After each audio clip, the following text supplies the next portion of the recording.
My perfect sister lied to my young daughter about how I got pregnant at 15. Then my daughter called me a dirty whore and made me cry for the first time in my life. When I was 15 I was roped by someone who I believed was my friend. I got pregnant and carried my baby full term because I didn't want to abort her. Raising a child was really difficult, but my entire family was able to help and support me during this traumatic event. They were honestly the best family I could ever ask for. My parents put me in therapy and I have pretty much learned to live with it. My daughter is now 13 and because she's so young, I decided not to tell her just yet. I don't want her to know she was a product of a rope, as this could mess with her development. I have a sister and she's the most amazing person ever. I looked up to her growing up since she was 22 when I was 15, and I think we only got closer when I got pregnant because she was always there to help me. I seriously wouldn't be who I am without her and I love her. Well, the other day I was picking my daughter up from school and she seemed like she was in a bad mood, so I wanted to do something that would cheer her up. I asked her if she wanted to go to the mall or go out to the Chinese restaurant she loves. I saw her roll her eyes, but she got really sassy when she was in a bad mood, so I didn't question it. She told me she couldn't because my sister had promised to take her to the movies already. I loved that they were bonding, but I still didn't understand her foul mood. I told her I'd drive her to the movies, but she said no again and just asked me to drop her off at my sister's house, so I agreed. She came home 3 hours later and she was much happier. I asked if the movies were fun and I saw her whole mood shift in just seconds. She ignored me and went to her room instead. I thought this was weird because she normally always tells me how fun the movies are whenever she goes somewhere with my sister. I decided to call my sister to see if she knew what was going on, but she told me that she seemed perfectly happy and they didn't discuss anything. All they did was watch a movie and shop, so they didn't have any deep conversations like I thought. Then, I called my daughter down for dinner and she came downstairs, walked right past me, and grabbed her jacket and shoes. She was fully prepared to go somewhere, but she had not asked me for permission, nor did I know where she was going. So, I asked and she said she was going to get Mexican food with my sister. I told her I had already made dinner and I wanted to spend time with her. She got mad at me and told me to leave her alone because she didn't want to eat something a dirty SLT made. I was caught off guard and asked her what she meant by that. She said I was gross for losing my virginity at such a young age and that she was grossed out just looking at me. She called me a disgusting whore and slammed the door, then left. That honestly broke my heart and I started sobbing. I had gone to therapy for so long to try and cope with what happened, but as a result my own daughter basically SLT shamed me for having my innocence taken away. I have been crying ever since. My heart honestly just completely feels sad. I think my sister told her because she's the only person my daughter has been in contact with a lot that knows what happened. I'm devastated because she betrayed my trust and now my daughter hates me for it. My daughter came home late that night and I guess she heard me crying because she knocked on my door. I couldn't bring myself to open it because her words rang loud in my ears. How do I even approach this? Update: after a night of crying, I talked to my daughter the next day and I told her everything that happened. It felt horrible talking about it because I tried to put the past behind me, but there was no point in hiding it anymore. I said that I was hurt that she SLT shamed me, and her calling me that was like putting salt in the wound because I didn't even want what happened to me to happen. She started to cry and asked me to forgive her because my sister had told her a whole different story. She said this all started when she was talking to her friends about their parents and she said something about me being 28, so her friends asked her how my mom let me have a kid at 15. She was confused as well, so instead of asking me, she called my sister. She was more than happy to explain the whole situation in a weird, twisted lie. She was told that I slept around during sophomore year, went to parties a lot, and that's how I got pregnant. She was shocked and grossed out with the fact that my mom even allowed that. I figured my sister had fabricated a story, but I couldn't believe that she made it out to seem like I wanted to get pregnant at 15. She, of all people, knows how hard I struggled during that time, yet it was so easy for her to make me out to be some sort of villain. It hurts most because I adored her. As for my daughter, she's grounded until her school year ends because she was incredibly disrespectful to me and she has to know she can't say things like that without consequence. I don't blame her at all for what my sister said, but she could have responded better to it. After our talk, I called my sister to tell her to stay out of my life and to never contact me again. I have officially cut contact with her. I told my family, and to say they were mad is an understatement. My dad called her immediately to yell at her. He cut her off financially and has basically disowned her. My mom felt bad for what happened and comforted me. She also told me that she called my sister to ask why she lied. Apparently, my sister never believed I was roped. Even after nights of crying in her arms about the horrible experience and all the nightmares I talked to her about, she was so sure I lied to get attention or because I was a dumb teen who had unprotected intimacy and got pregnant. Then, when I couldn't deal with the consequences, I lied about the rope and got sympathy from everybody instead of my parents being mad that I was pregnant at 15. She also said I ruined her friend's life, the one who roped me, so she can never forgive me for that. She said she hates how he's been suffering over the false allegations ever since. It hurts to know that she believed or pissed over her own sister. My mom defended me and said she had no idea what I really went through and she should be glad nothing like that ever happened to her. My sister called my mom stupid for still believing my lies after all these years. The truth came to a head when my sister blurted out that she hated me. She hated that I made her babysit and put her life on pause. She said she had big dreams that she couldn't achieve because of me. She resented me for getting pregnant and keeping the baby. She holds no ill will towards my daughter though and actually loves her like her own daughter because in her words, I was the one who actually raised her, not my name. After learning all of this, she will never be able to see my daughter ever again and I will never forget this. My crush posted fake texts that made me look like a predator and it destroyed my life. I have become a depressed and mentally abused individual who was abandoned by all his friends and family, and it is all due to social media. In the summer of 2017, I was a normal 15-year-old kid who was tempted by the allure of Instagram. Everyone at my school was using it, including the girl that I had a crush on. My mom was old school however, and I wasn't allowed a phone before 2017. And even when I was, it was the lowest model of a smartphone that you had ever seen. My dad had passed away when I was just a baby, and she was raising me as a single mother who didn't have a lot of money. But I didn't care about that. All I saw was that I finally had a phone that could install Instagram. And so I did exactly that. I found a place in my house where my mom couldn't look over my shoulder, and made an Instagram account. I sent follow requests to all my friends and they followed me back. We used to hang out at school daily so they were all really happy for me and congratulated me on finally getting established on social media. I made some posts, most of which were very cringe, but at the time it felt like I was the happiest kid on earth. A couple days in, I actually got a follow request from my crush. I had been desperately trying to search for her account, so this was truly a blessing. I immediately accepted it and followed back. But I was too scared to text her first because I didn't want to be labeled as a creep. Surprisingly, not only did she follow me, she also was the one who texted me first, asking how I was doing. I obviously replied in a very enthusiastic way, and we started talking.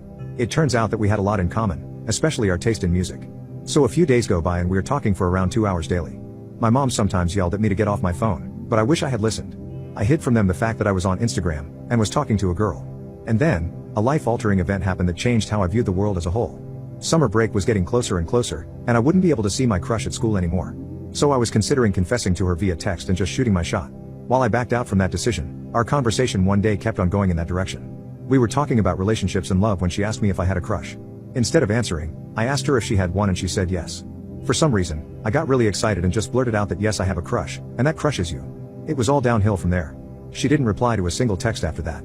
I thought I had completely fumbled it, but it wasn't the end of the world, right? Well, apparently it was for her. The next day she posted some texts from my account to hers that I had never seen before. They were disgusting, vile messages that were threatening to do things to her that I had never even known existed. I knew that I had never sent those texts, and asked her why she posted a fake screenshot, but she didn't reply. Everyone who saw her story immediately believed that it was real and turned on me like I was a villain. I got texts from all my friends calling me a creep and a degenerate. I kept trying to deny the accusations, but it was of no use. There were still 2 more days left before summer break started, and they were going to be hell for me. I was avoided like a plague in my classroom, and no one wanted to even look at me, including my ex-crush. I shouted at everyone like a madman, saying it wasn't me.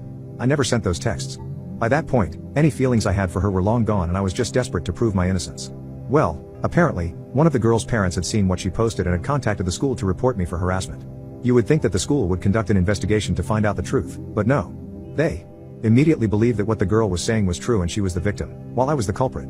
My mom was called into the principal's office to inform them that I was being suspended, and would start class 1 week later than everyone after our summer break. To say that my mom was angry would be an understatement. As soon as we got home, she began yelling at me as if I had actually roped that girl. You are effing disappointment. I went through so much to raise you all on my own, and made sure to instill good values in you. But you proved that I am a bad mother.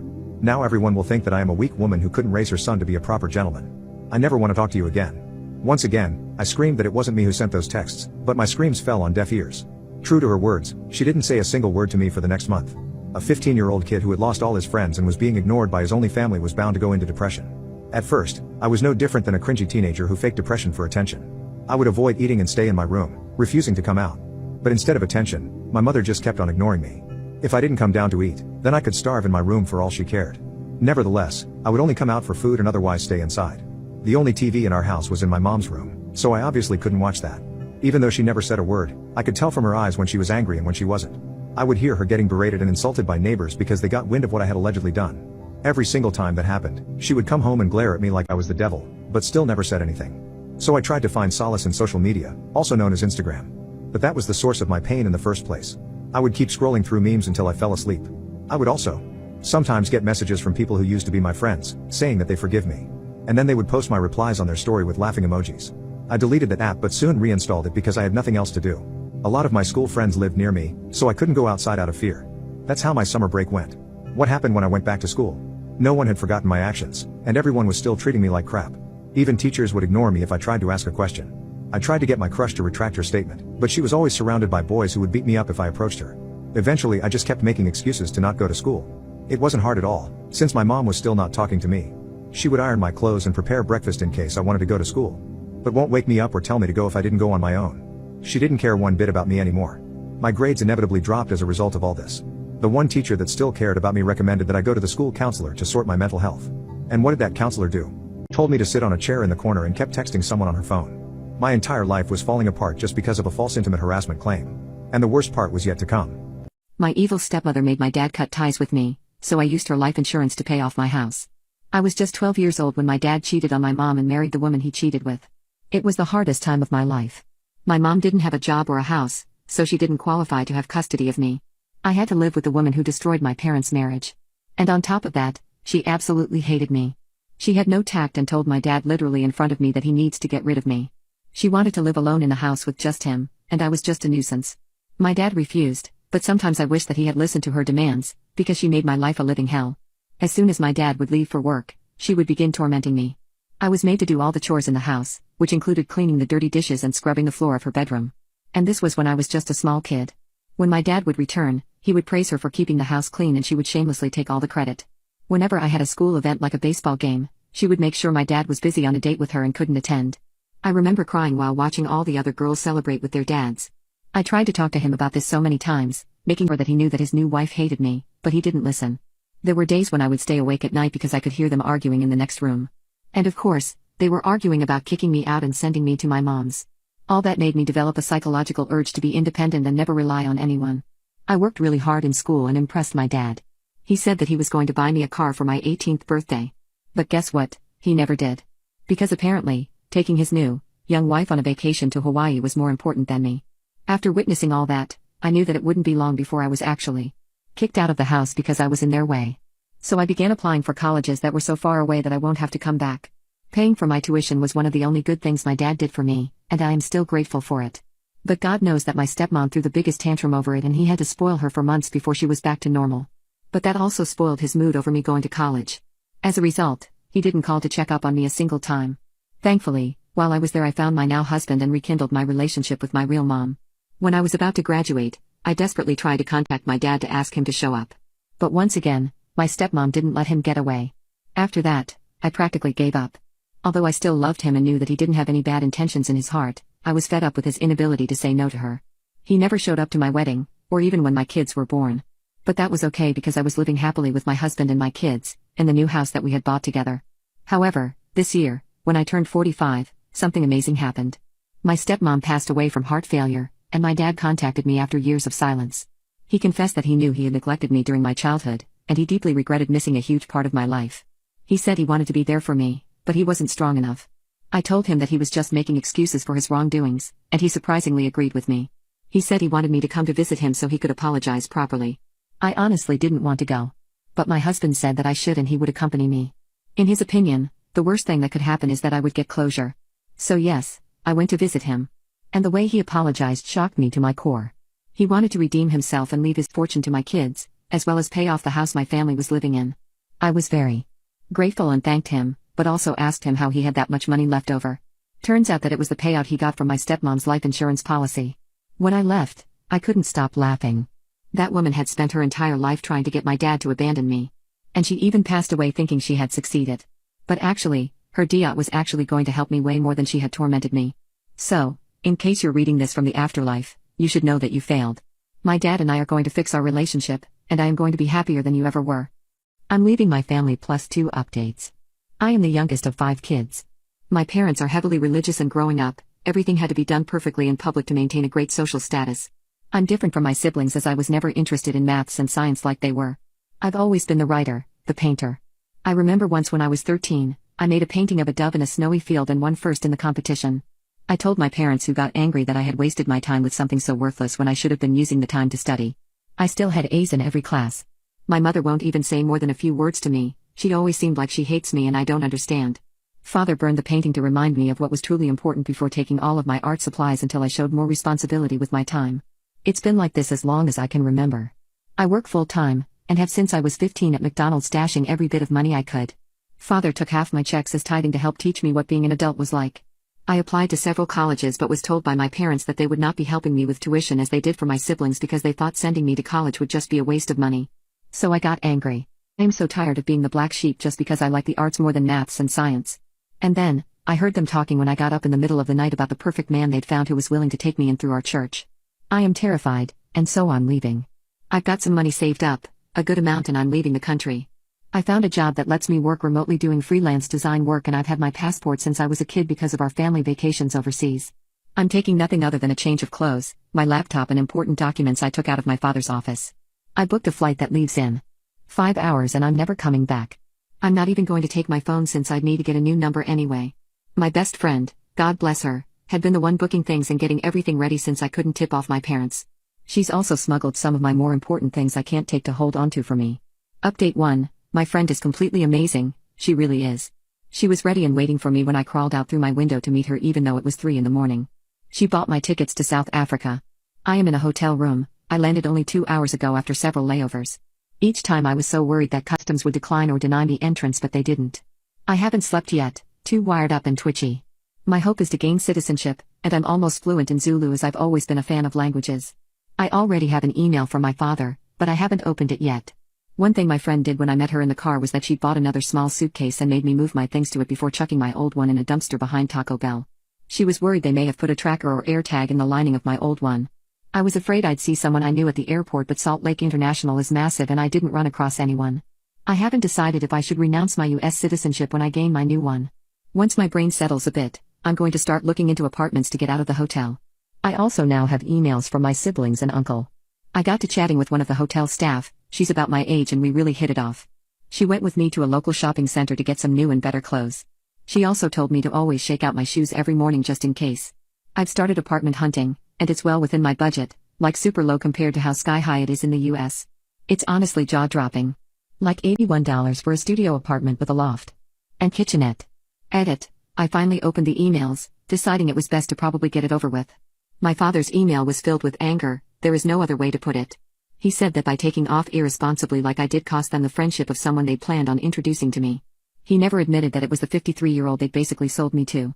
Father stated that because of the social relations that had been damaged and impacted by my actions, I owe them approximately $85,000 in reparations. He also claims that he will be taking me to court if I don't pay it in full within 30 days and return home, as I obviously cannot be trusted. I plan to ignore that as I believe him to be bluffing. He ended his email with, "You belong to me, and I won't tolerate such defiance when we've put a roof over your head and taken care of you for your entire life. You were never the child we expected. It's time you make up for your deficiencies. I expect you home within the next 2 weeks." Yeah. No. My siblings were basically copies of my father's email, admonishing me for throwing the efforts of our parents in their faces before running off like a coward unwilling to face the fallout of my actions. I skimmed them honestly, before just deleting them. It's nothing I didn't expect. However, my sister-in-law, she's married to my eldest brother, sent her own email before asking me not to reply as she would be deleting every sign she sent it from her end. She congratulated me on stepping out on my own and getting away from my parents and their demands. She said that she herself hadn't been strong-willed enough to stand up to her parents when they basically betrothed her to my brother. Which makes sense as I remember that they met and then married within 6 months, and even then I thought that was a bit strange. She pleaded with me not to return, and not to reply. That was it. It was a bit unnerving honestly, as I do believe her, and I'm sad that she is stuck the way she is. The last email was from my best friend. She said that the morning after I flew out, my parents had been on their doorstep demanding to see me. Apparently they believed I was hiding with her. They refused to leave, screaming for me to stop pretending I wasn't there.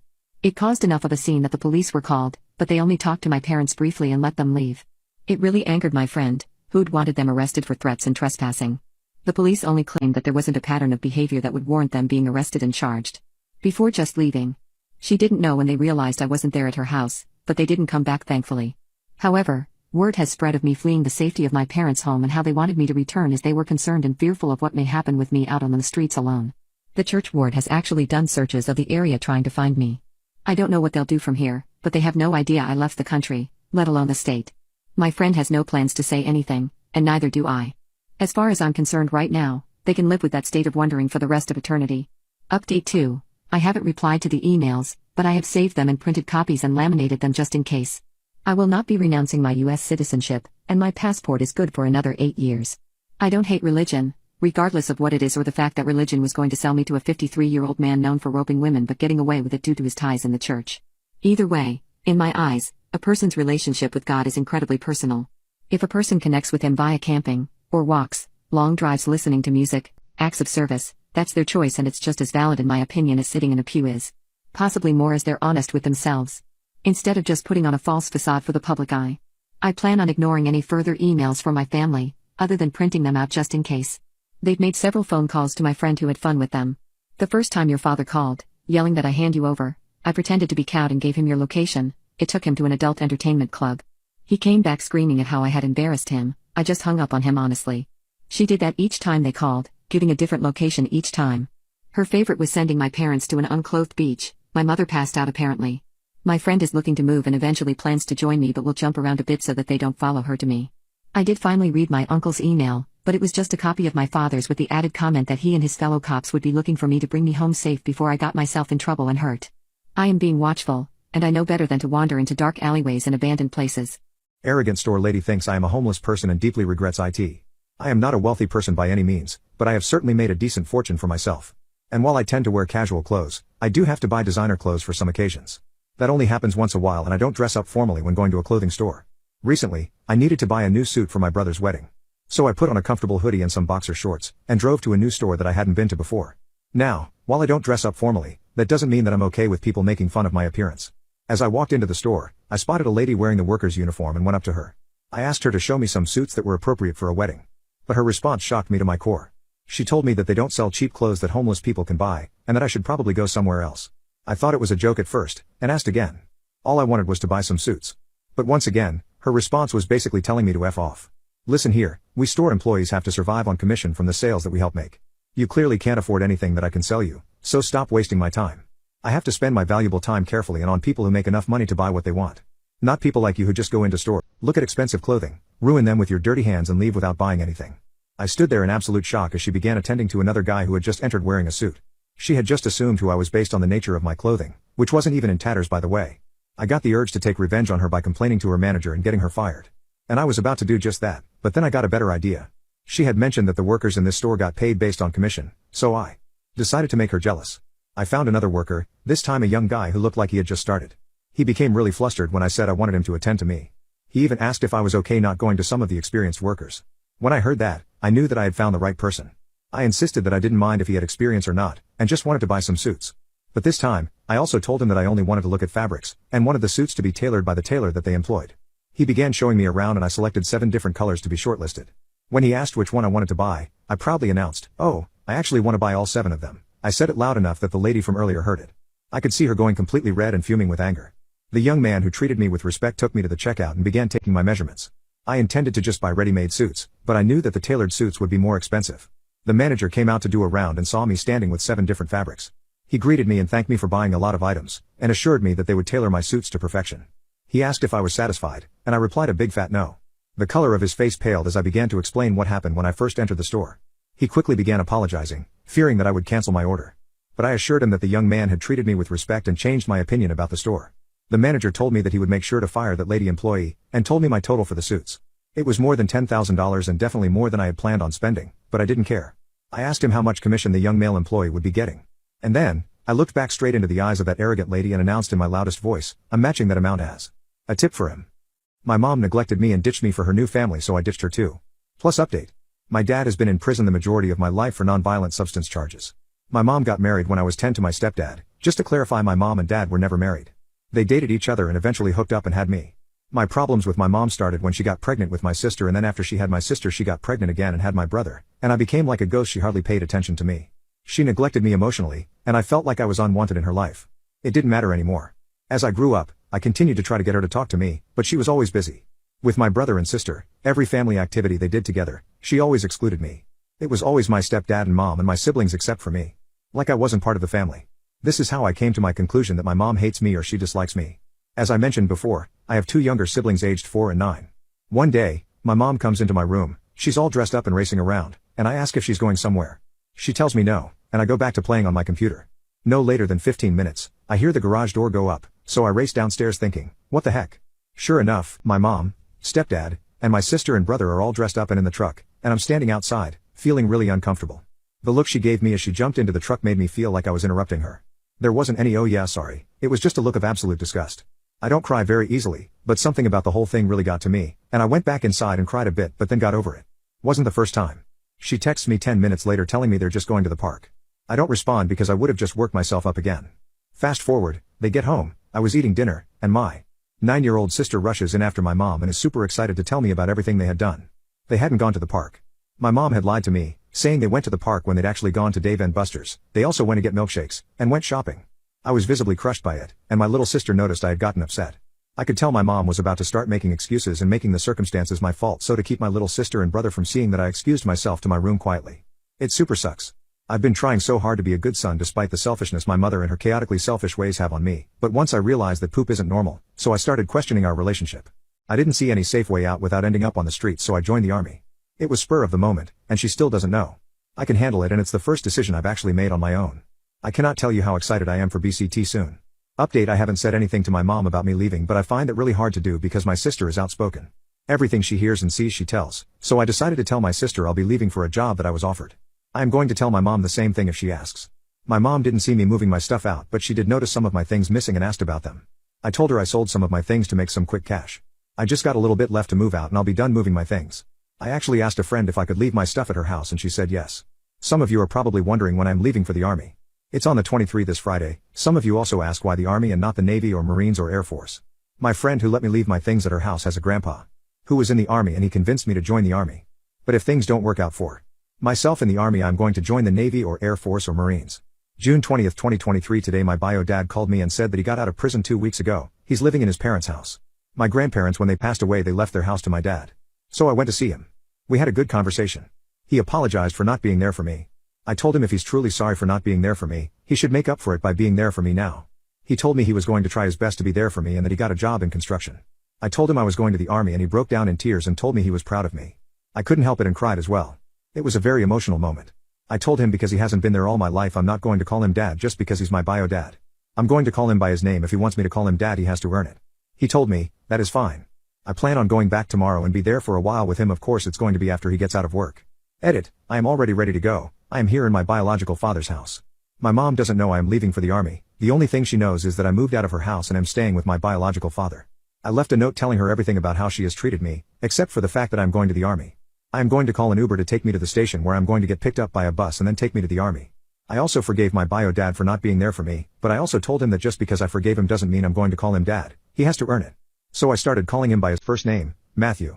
Yes, that's his real name. I could see it in his eyes when I called him by his first name that he was hurt by it, but he accepted the fact that he wasn't there for me growing up. And these are the consequences, but I also told him I'd give him an opportunity to redeem himself. Let's see if he really is sorry and regrets not being there for me. I don't know if my mom has read the letter because I'm not there to see her reaction. I did talk to my sister who's 10 years old about me moving out because I got a job. She was sad, but she said, "Are you going to come and visit us?" I told her yes when I had the time. She was 9 before, but she's now 10. This past weekend it was her birthday. My little brother is still too young to understand things, so I didn't tell him anything. He's only 4 after all. But this was the escape I needed from my terrible mom. I should call her by her name instead, since she was never a mother to me. What profession is held in high regard that shouldn't be? Pundits on TV. They are usually chosen because they do well on TV, and because they are quick on their feet when someone asks a question they haven't prepared, but they are usually not the best experts if you really want to have a thorough and well-informed analysis. Realtors. My aunt tried to sell her mother's condo to her friend at like $300K under market value. Caused a huge stir in my family. I think they ignored her and went with an outside realtor because she would have screwed them out of like 30-40K each. Politicians. Manipulating images, words and people to your favor is nothing to be held in high regard. The few who are interested in solving problems can't do much because they are so outnumbered. Chiropractors. The amount of people I hear who run to a chiropractor for anything and think it's helping is far, far too high. My boss went to one for an issue with her rib and was saying how it helped. Effing how, Jenny? Motivational speakers, people who suck the marrow out of school district budgets. In about 25 years of teaching, I think I've experienced maybe 1 or 2 speakers who had something new to talk about. Most motivational speakers come up with nothing novel or unique, and yet they get paid big. I don't get it.